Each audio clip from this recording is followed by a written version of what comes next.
wrap it up. Some chuckles, so it sounds like some of you either giving Wendy's or receiving Wendy's. I don't know which one.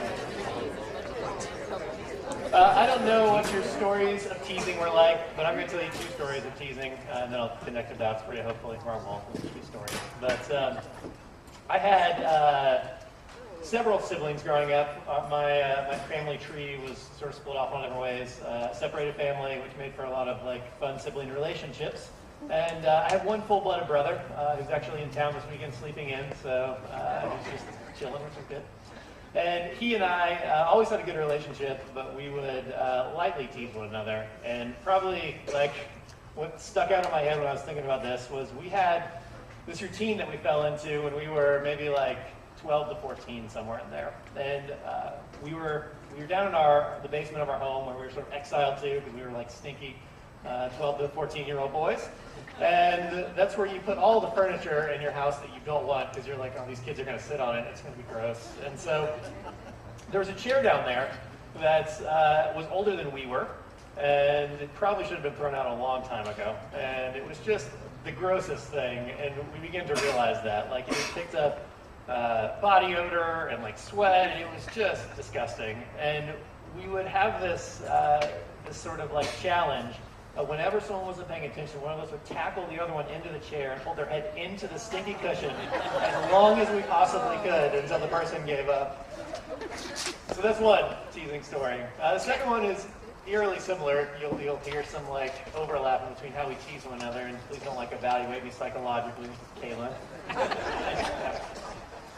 We had a little half-brother as well, who was 8 years younger than us, and he was the one that we really would kind of pick on a little bit. And so what would happen is my mom and stepdad would be taking us to a fairly nice dinner, because you have to take a family of 5 out, it costs a little bit of money. So the 3 of us would be in the back seat, my brother, my little brother, and then me. And my little brother was a head shorter than us. And Daniel, my older brother, and I had this routine that we would do where we'd make eye contact with one another, and we knew what was going to happen.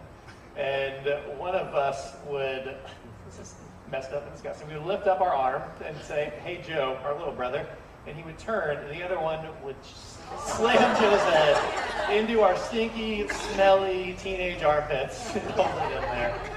So again, you can sense a theme of shoving faces into gross teenage stinky things. What does that have to do with this morning? There's no great spiritual insight from that. There's not I found God in the stinky chair or anything like that. I'm sure there's a horrible Christian book by that title somewhere. But I tell you that to sort of ease us into a heavier version of that to some extent. The story we're going to look at today is about 1,000 degrees more intense than that. It's about not even just teasing, but family history and family strife and family struggle. And then what we do with that family strife and that family struggle. And not just family, but also just our collective past. What we do with the hard things in our past that are not as easy to joke about, things that maybe you didn't bring up around the table. So we're going to look at a story that tells us a little bit about that and ask how we can move forward in it and where God is in it. And it's a story you've probably heard of. We're going to read it. It's printed on the back of your insert in there. It's the story of Joseph. So if you've ever seen Joseph in Technicolor Dreamcoat or Prince of Egypt, then you're probably familiar with it. But we're going to look at a short passage at the very beginning of the story this morning and check it out. The lead up, before we actually read what's in the text, is this, and you may know the story. Joseph was the favorite son of his father. Pete kind of took us through this story last week, but Jacob had a lot of kids, and he had one in particular that he really loved, which was Joseph, because it came from the wife. He had multiple wives, which is weird and wrong, but we aren't going to talk about that today. He had multiple wives, and his favorite one was Rachel. And Rachel took a long time to have a son, and eventually she had Joseph. And so he loved Joseph. Joseph was a little bit of a punk. He was kind of the classic younger or youngest sibling that knew that they were the favorite, The text, before we get to what we're going to read, talked about how he would badmouth his brothers. He would tattletale on them, like a classic little brother. He would get gifts from his family. So the coat that you often hear of and associate with Joseph was this hey, I'm the favorite. Check out this awesome coat. And then he had these dreams. And I don't know if you remember these, but he had these dreams where basically his brothers and his family was bowing down to him. And as opposed to just like keeping it to yourself when you're the favorite, he was like, hey guys, guess what I dreamed last night? And he would tell them, and it was riling them up and getting them upset. And so one day, he's sent by his father to go check on his brothers. And look at these verses here, because this is what happens after this. When Joseph reached his brothers, they stripped off Joseph's long robe, that was the gift that was given to him by his father, took him and threw him into a cistern, an empty cistern with no water in it. When they sat down to eat, they looked up and saw a caravan of Ishmaelites coming from Gilead, with camels carrying sweet resin, medical resin, and fragrant resin on their way to Egypt. Judah said to his brothers, what do we gain if we kill our brother and hide his blood? He wants money from his little brother's life. Come on, let's sell him to the Ishmaelites. Let's not harm him because he's our brother. He's family. Let's just sell him into slavery. Good brother. His brothers agreed. When some Midianite traders passed by, they pulled Joseph up out of the cistern. They sold him to the Ishmaelites for 20 pieces of silver, and they brought Joseph to Egypt. And we'll pick up that second section in a little bit here. So this is the beginning of a very long story. And it's a messed up story. Sometimes we sort of tell it like it's a kid's story, but it's a story of family relationships that are so fractured and so broken that they attempted murder, and then they sold them into slavery for money. Let's talk about dark pasts and dark family histories to overcome. This is one of those. And you probably know the rest of the story. We're not going to go into it in great detail, but Joseph goes through this long journey in Egypt where he eventually is sort of raised to power and saves Egypt from a famine, and will eventually meet his brothers again. And so this is one of the longest stories in Genesis. It's a change, it's a move from the stories we've seen before. The stories we've seen before are these sort of shorter tribal stories that were probably told around campfires. But this is a longer one that someone probably wrote out with some thought and some care. It was probably composed at a different time. And it's really interesting when you look at it, and the way that it's composed, it actually has a pretty familiar form.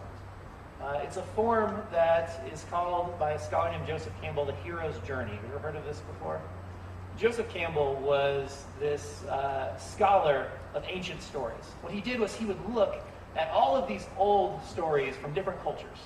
Stories in the Bible, stories in other cultures, stories from India and Asia and the Middle East. And he would say, there's this really common form to a lot of these stories. And he called it the hero's journey.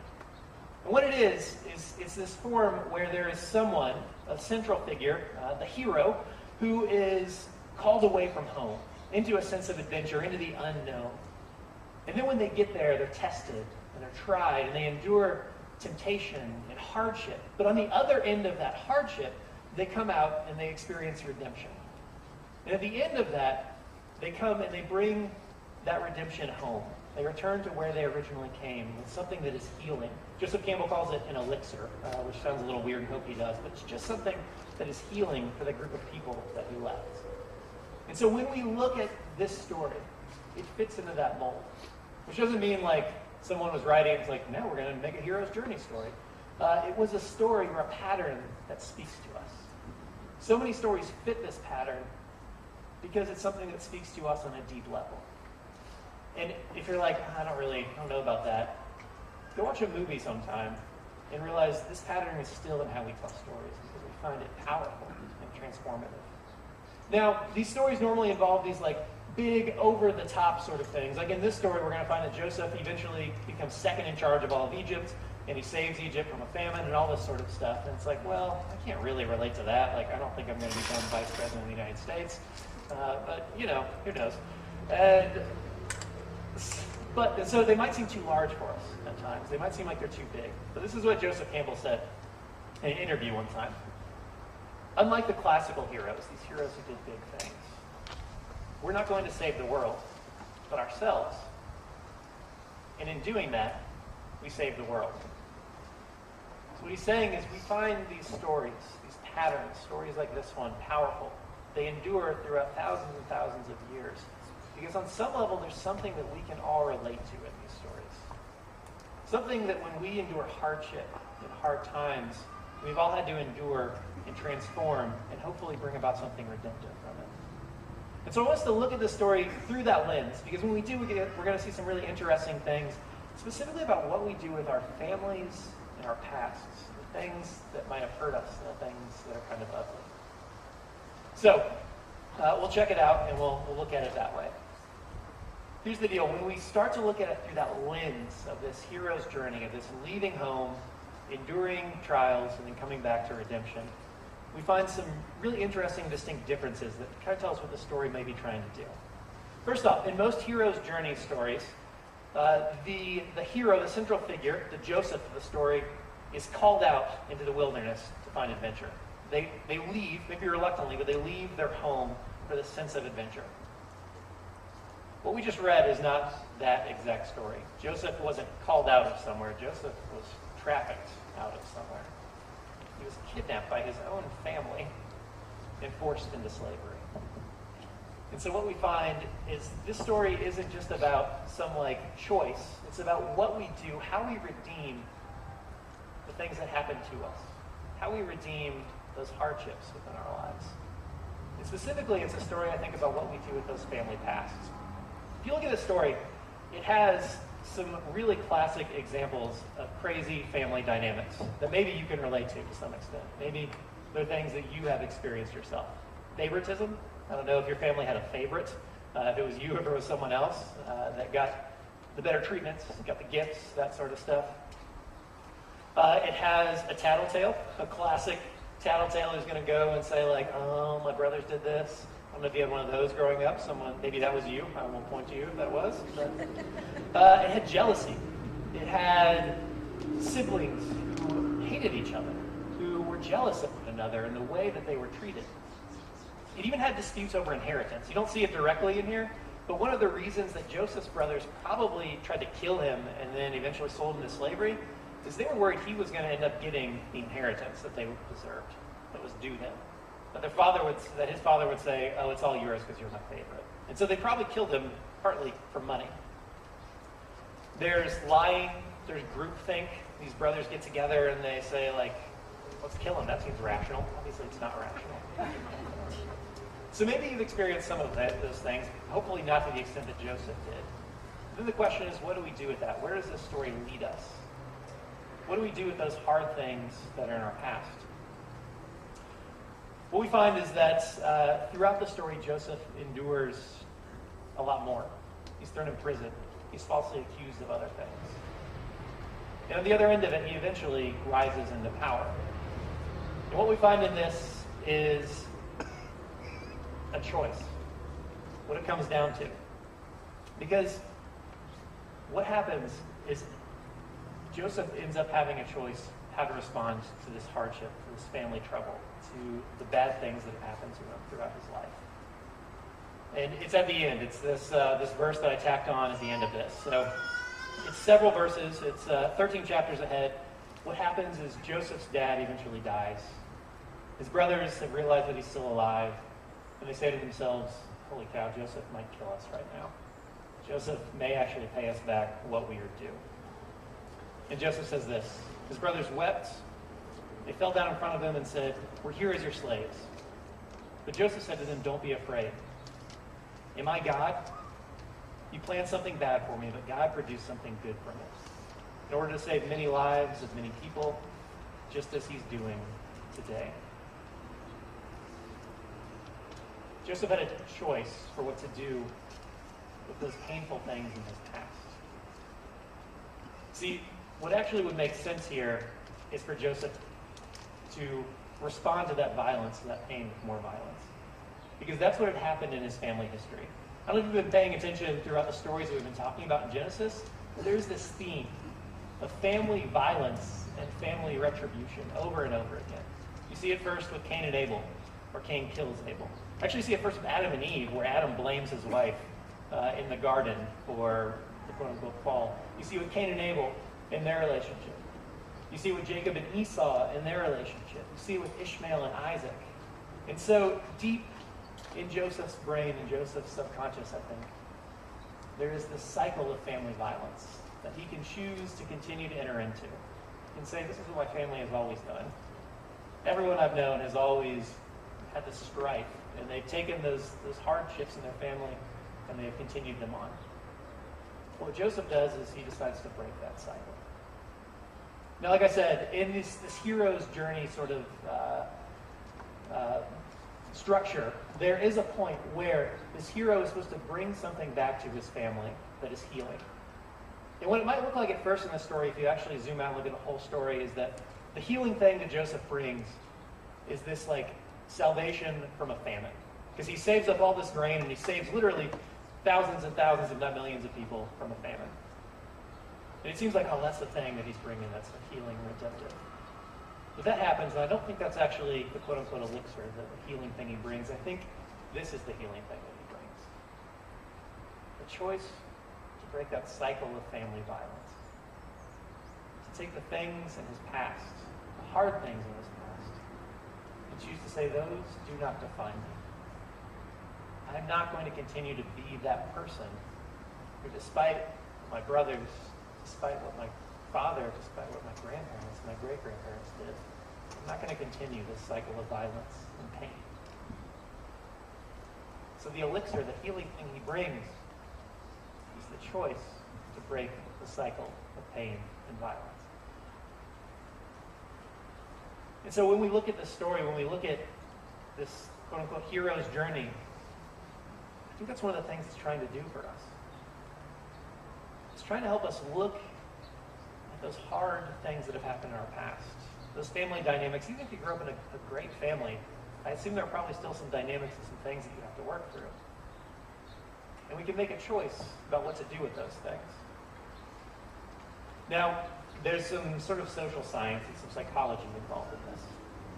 If you ever look at the studies of resilience and how people are resilient, people who are most resilient, who have endured the hardest and worst things in their past and overcome it, oftentimes have something that is called, make sure I get it right, perceived decision freedom.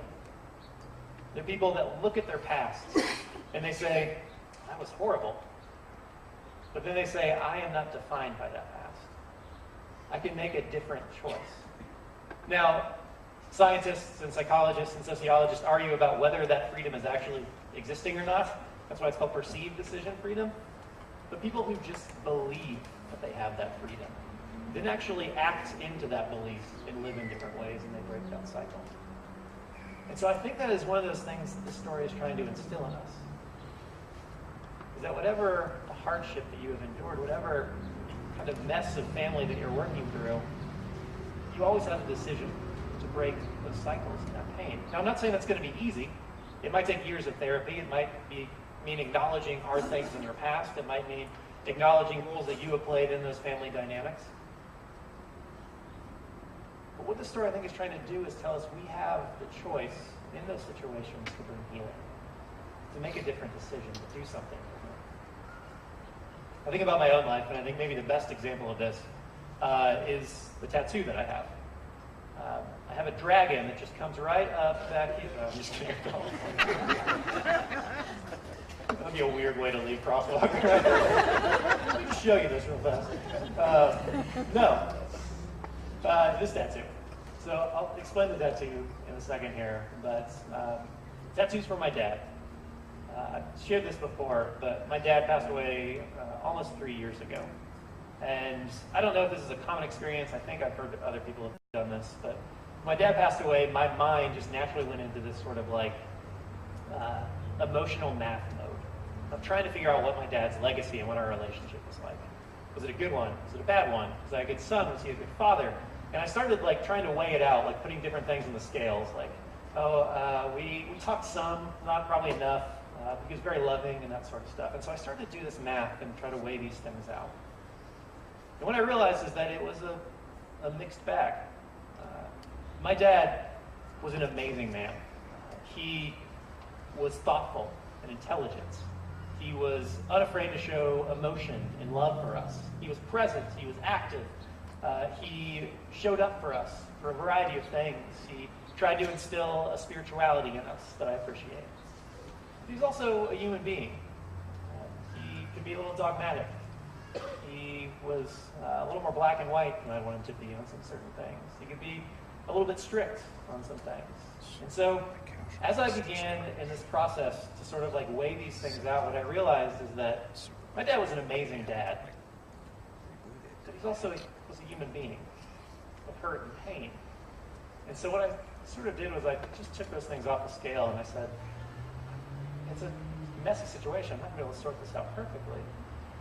But I can choose the things that I want to take from my dad and live into those things more fully. I can say, my dad was unafraid to show his emotion. I want to be that sort of person, regardless of what I experience in life. My dad was unafraid to be himself. I want to be that kind of person. My dad was incredibly loving. I want to be that kind of person. My dad was a little dogmatic. Maybe I'll try to leave that behind. I'm not saying it's easy, but maybe I'll try to leave that in the past. And so eventually what happened was Kaylin and I were talking about tattoos. Kaylin knew what kind of tattoo she wanted for a long time. We wanted to get tattoos together. And I was like, I don't know what I want on my body forever. Like, that's a large commitment. And we were doing this while I was going through this sort of sorting out process.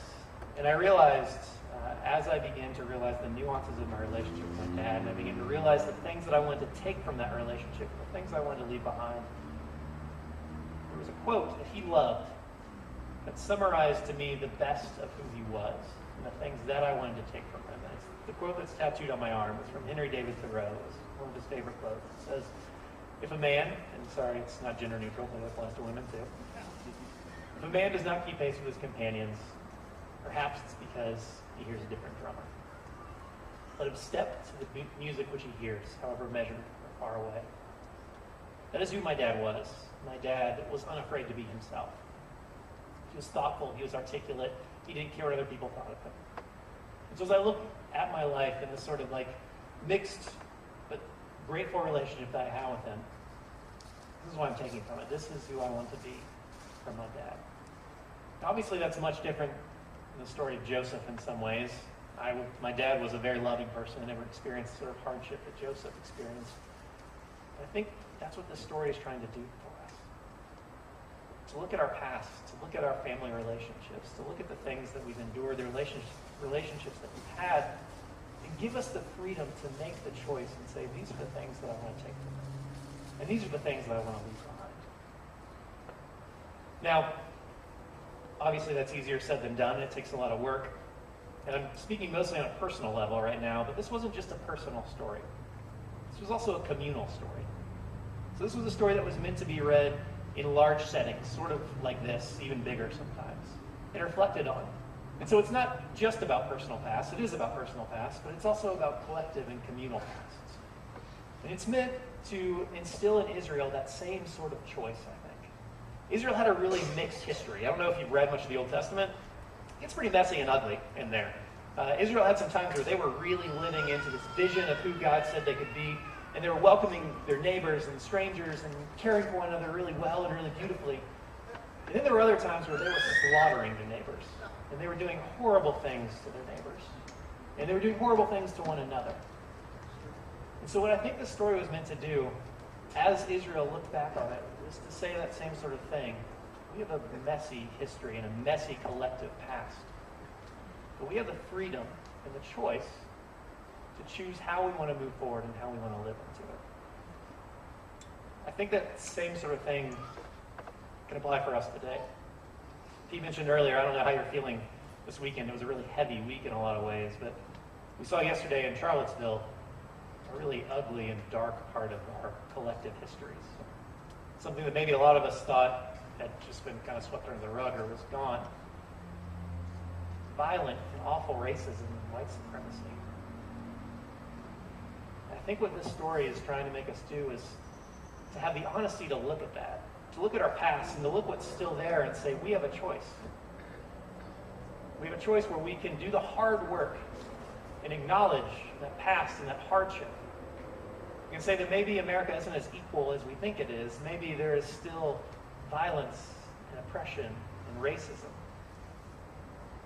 And just like in our personal lives, just like in the lives of Joseph and his brothers, we can make the choice to acknowledge that past, but then to move towards something better. It requires work. It requires hard work. Just like Overcoming our own individual past requires some hard work of acknowledging our responsibility in it, of taking an assessment of what happened. I think the same sort of thing applies to us today as we think about our history, both as Jesus followers in America, but as a country, of what it means to actually create an equal and just society. And so on an individual basis, I think this story is trying to pull us in a better direction, but I think on a collective story, this is trying to as well. To say what we saw yesterday in Charlottesville is a part of our collective past. And maybe it's time that we do the work and the acknowledgement so that we can make a different choice into the future. That we can actually create a society based on equality, where racism doesn't thrive, where white supremacy is a thing of the past, not a thing of the present. It's not an easy task, but it's a task that I think this story is calling us to, personally, collectively. Now, there's a question in this. I haven't really mentioned God very much, right? Like, this has just sort of been like maybe a motivational talk in some ways, and you're like, all right, thanks, Tony Robbins, but like, we're a church, where is God in all of this? It's really interesting. If you look at the story of Joseph, God plays kind of a unique role. The story of Joseph is actually pretty light on the God language. So except for there's a couple sort of what look like later additions where God actually kills some people, which is a whole different topic for a whole different day, God isn't really mentioned in there that much. God is never like attributed. The narrator never says like, and then the Lord did this. Really the only person in this whole story who's ever attributes anything to God is Joseph, the one who actually endured the hardship. Which maybe should teach us something about when we talk about God in the midst of hardship to people. Maybe let that come from them before it comes from you, before you start attributing things to God. But it's interesting. God is sort of behind the scenes in this. There aren't really claims that God is like turning the wheels and causing these hardships.